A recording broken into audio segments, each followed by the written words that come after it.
Hi, boys and girls. Here's chapter 3, Waiting and Waiting. On Saturday morning, I jumped out of bed very excited because today was the day of the party, of course. The Easter egg hunt, the Easter egg hunt. Today is the day of the Easter egg hunt, I sang real loud. I ran into Mother and Daddy's room and I turned on their light. The Easter egg hunt, the Easter egg hunt. Today is the day of the Easter egg hunt, I sang again. Mother opened one eyeball. It's not time to get up yet, Junie B, she said. It's still dark outside. Please go back to bed. I put my head next to her face. Yeah, only I don't think that's actually possible, I said, on account of my brain is already activated. Mother put her pillow over her head. I lifted it up. I'm going to find the golden egg today, I said. I told you about that, right, Mother? Whoever finds the golden egg gets to swim in Lucille's hot water. I hugged myself very happy. I would love, love, love, love, love to swim in hot water, I said, except for Sheldon and May want that prize too. Plus, Lucille loves Sheldon, and so maybe she might give him a hint or something, and a hint would not be good. I did a little frown. Plus, here's another problem, I said. May has bird parts, and birds can see as good as a hawk. Mother pretended to snore. I did a huffy breath at her. Sometimes mothers do not act their old age. Finally, I put the pillow back on her head and I went back to my room. Then I picked up my stuffed elephant named Philip Johnny Bob and we skipped to my closet to pick out party clothes. We looked at all my hangers. I said. What kind of clothes are good for egg hunting? Do you think, Phil? Philip tapped on his trunk. Well, let's see. Good egg hunting clothes should be easy to run in, probably, because when you spot an egg, you will have to beat people to it, right? He said. Right, I said. Plus, good egg hunting clothes should not be a dress either, on account of sometimes when I am beating people to an egg, I will have to tackle them and get in a scuffle. Correct, said Philip. Tackling and scuffling often happens in egg hunts. He thought some more. Also, good egg hunting clothes should have big pockets to carry all the eggs you're going to find, he said. I nodded. Yes, plus good egg clothes have to be pretty, right, Phil? I said, because this is a fancy party, you know. I know, said Phil. Egg clothes should definitely be pretty. Like. We looked some more, then, both of us spotted the pretty clothes at once. Like those brand new lavender overalls that Mother just bought. We shouted real joyful. Phil threw himself way high in the air. Yes, the brand new lavender overalls will be perfect, Junie B, because lavender is exactly like purple almost, and purple is the color of your favorite glasses. He flung himself in the air again. We are a genius at picking egg clothes, he said. Yes, we are a genius, Philip, I said. Back. I cannot lose the egg hunt in this perfect outfit. After that, I quick put on my lavender overalls, and then me and Philip ran to the window, and we sat down on the floor, and we waited and waited for daylight to come. The party was supposed to start at lunchtime. There was going to be a picnic before the egg hunt. That information was printed right on Lucille's fancy invitation.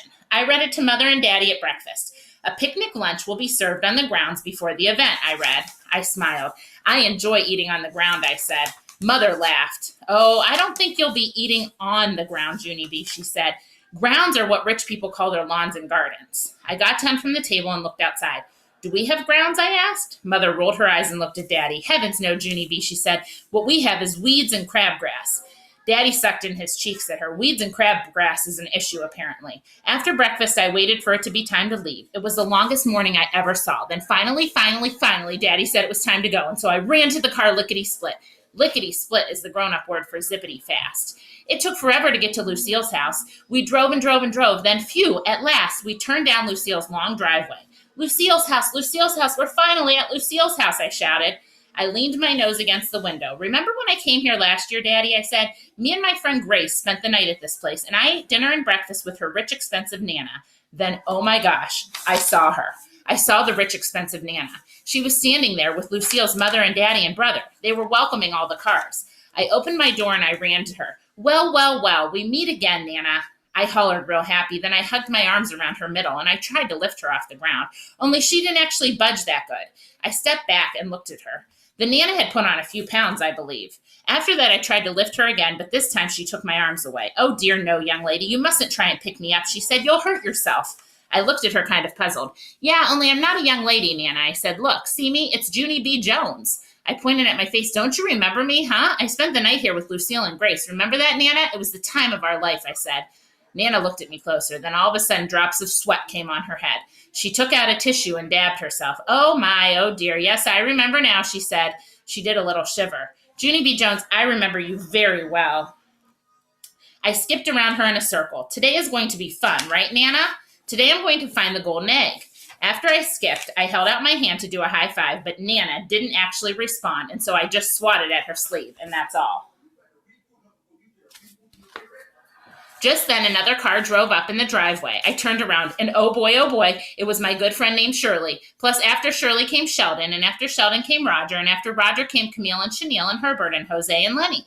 And then all of the rest of the children in room 1 came too. Only wait till you hear this. I didn't see you-know-who. I looked all around to be sure, then I crossed my fingers for luck, and I hoped that May wouldn't show up at all, because maybe she would forget that the party was today probably. I thought a minute, or else maybe her daddy's car would get flat tires, or maybe his battery would go dead, or maybe his muffler would fall off in the middle of the street. I thought some more and did a grin. Or maybe May was playing in her backyard this morning and she bent over to tie her shoe, and floof, she got carried away by a North American barn owl. I bent over and laughed out loud. Now that was a good one. Have a good day.